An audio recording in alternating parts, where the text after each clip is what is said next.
Senhor, purificai os meus lábios e o meu coração, para que eu possa dignamente proclamar o vosso santo evangelho. O Senhor esteja convosco. Ele está no meio de nós. Proclamação do evangelho de Jesus Cristo, segundo São Marcos.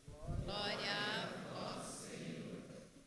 Naquele tempo, Jesus saiu da sinagoga e foi com Tiago e João para a casa de Simão e André. A sogra de Simão estava de cama com febre e eles logo contaram a Jesus. E ele se aproximou, segurou sua mão e ajudou-a a levantar-se. Então a febre desapareceu e ela começou a servi-los. À tarde, depois do pôr do sol, levaram a Jesus todos os doentes e os possuídos pelo demônio. A cidade inteira se reuniu em frente da casa. Jesus curou muitas pessoas de diversas doenças e expulsou muitos demônios. E não deixava que os demônios falassem, pois sabiam quem ele era. De madrugada, quando ainda estava escuro, Jesus se levantou e foi rezar no lugar deserto. Simão e seus companheiros foram à procura de Jesus. Quando o encontraram, disseram: "Todos estão te procurando." Jesus respondeu: "Vamos a outros lugares, às aldeias da redondeza. Devo pregar também ali, pois foi para isso que eu vim." E andava por toda a Galiléia, pregando em suas sinagogas e expulsando os demônios. Palavra da salvação. Podemos nos sentar. Queridos irmãos e irmãs, celebramos hoje o 5º domingo do tempo comum. E a primeira leitura, a leitura do livro de Jó. Vejam que tentam fazer com que Jó pensasse diferente. Falavam a Jó que todas as provações, todas as contradições da vida, todo o sofrimento era culpa de Deus. E Jó dizia: não é culpa de Deus. A culpa é do próprio homem, porque Jó tinha fé. Nós, muitas vezes, também somos levados a pensar que aquilo que acontece de mal é castigo de Deus. Deus é Pai, Deus não castiga ninguém. Somos nós que procuramos muitas vezes aquilo que nos acontece na vida. E depois falamos que Deus é culpado. Não, Deus criou o paraíso para o homem. E o que o homem fez? Recusou tudo isso. Preferiu viver no pecado, no erro. Deus não castiga ninguém. Muito pelo contrário, Ele sempre está nos acolhendo. O Salmo responsorial nos diz que devemos louvar sempre a Deus, porque Deus é bom e Ele conforta os nossos corações, principalmente os corações que estão atribulados. Basta confiar. Segunda leitura, a leitura da primeira carta de São Paulo aos Coríntios. São Paulo diz que nesta carta que pregar o evangelho não é para ele motivo de glória, é antes uma necessidade. Que bom seria se todos nós pensássemos dessa forma. Pregar o evangelho não é glória, mas uma necessidade. O mundo necessita conhecer a palavra de Deus. E quem deve levar essa palavra? Cada um de nós que a recebemos.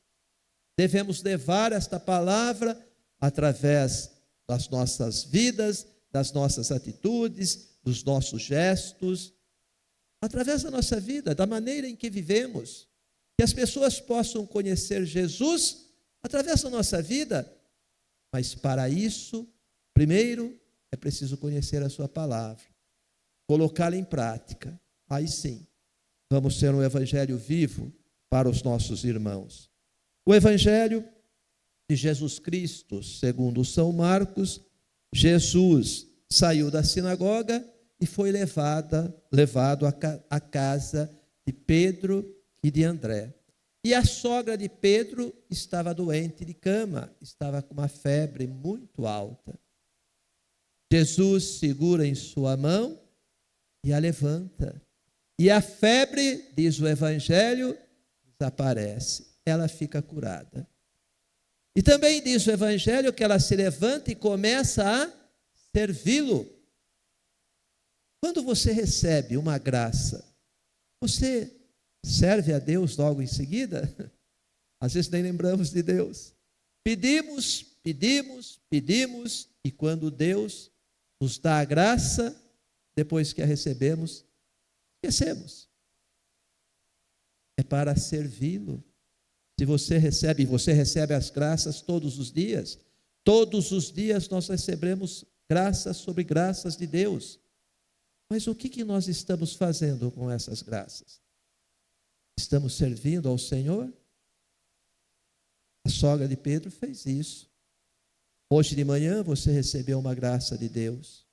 Você abriu os seus olhos.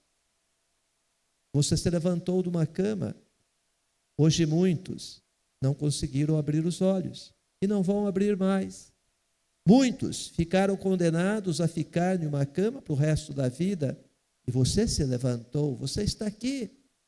Mas você agradeceu a Deus pelo dom da vida, por Ele ter dado mais um dia para você se converter, para você buscar a santidade. Você agradeceu? Ou você nem lembrou disso? Você nem percebeu que isso é uma graça de Deus? Você poder caminhar, você poder estar aqui na igreja. Muitos não podem caminhar, não podem vir. Você pode. Outros vêm com uma dificuldade tremenda.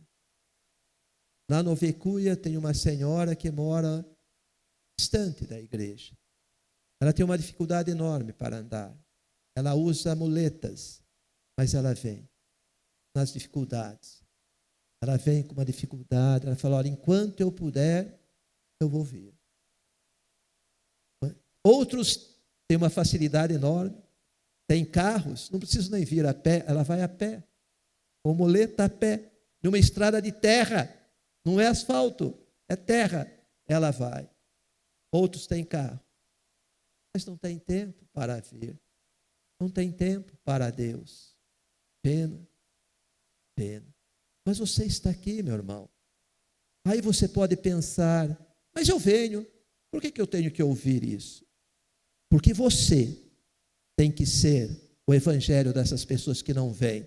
Você tem que ser o exemplo. Você tem que ser o discípulo de Jesus, que agora tem que levar a palavra de Jesus, fazer com que essa pessoa conheça Jesus através da sua vida. É você hoje que tem que levar. É nós que temos que transformar esse mundo. Somos nós. Deus conta com cada um de nós que estamos aqui, que recebemos Jesus na Santa Palavra e na Santa Eucaristia, para também levá-lo às pessoas que não o conhecem. Somos nós. Esse é o nosso compromisso. Mas às vezes nos acomodamos. Queremos Jesus somente para nós. E não entendemos o sentido da comunhão. Jesus que se doa a todos. E é isso que Ele pede para nós. Me receba no seu coração. Me receba na sua vida, mas me leve às outras pessoas. Isso é comunhão. Isso é entrar em comunhão. E o Evangelho, no seu final, fala que Jesus se retira para conversar com o Pai, para rezar. Como está a sua vida de oração? Você está conversando com Deus? É preciso conversar. Preciso conversar com Deus. Ele vai nos mostrando novos caminhos, novas maneiras de vivermos quando temos esse contato, essa intimidade com o Senhor. E diz também que os discípulos foram procurar Jesus. Ele se retirou para rezar, como ele sempre fazia. E aí Jesus diz a eles, nós precisamos ir em outros lugares, não ficarmos aqui somente. porque foi justamente para isso que eu vim. E é isso que Jesus pede de nós. Reze, mas vá para outros lugares. Vá evangelizar nos outros lugares. Vá naquela casa do seu parente, do seu amigo que está afastado da igreja. Vá lá fazer uma visita, levar uma palavra amiga. Quem sabe Deus não te usa para fazer um milagre, trazê-lo de volta. O milagre acontece, existe, mas durante toda a história da humanidade, Deus sempre contou com o homem, com os homens, para fazer. Ele não precisa, mas Ele quer que assim seja. Nas bodas de Caná, Ele precisou dos servos para encher a talha de água. E depois Ele fez o milagre. Ele precisava encher a talha de água, Ele precisava que os servos... Não precisava nada disso. Mas Ele quis contar. E hoje não é diferente, meu irmão e minha irmã. Ele quer também que você vá lá, enche a talha do seu irmão de alegria, de paz, de harmonia, enche a talha da presença de Deus. É você que tem que encher as talhas, para que o milagre possa acontecer. Você não vai fazer o milagre, nós não fazemos milagres, só Deus faz o milagre, mas Ele conta conosco. Quem sabe você não pode ser um sinal para que o milagre possa acontecer. Mas é preciso se fazer presente. É preciso se colocar a caminho, não ficar estagnado. Foi isso que Jesus estava ensinando para os seus discípulos e nos ensina hoje. Preciso ir para outros lugares. Vocês vão ter que fazer o mesmo para os discípulos e hoje para nós. E Jesus expulsava os demônios. Curava todos os doentes. Uma multidão foram até a casa de Pedro e ele curou muitos doentes. Expulsou muitos demônios. Se você tem fé, Jesus também quer te curar. Quer expulsar os demônios que te atormentam. Tem muitos demônios que nos atormentam. A preguiça, comodismo, falta de perdão, rancor e tantos outros. Jesus quer libertar você, quer expulsar todos esses demônios da sua vida. Mas é preciso ir ao encontro dele. É preciso reconhecer que Jesus se faz presente no nosso meio e pedir, peça a graça, peça sempre, e Jesus vai te atender. Amém? Professemos nossa fé. Creio em Deus.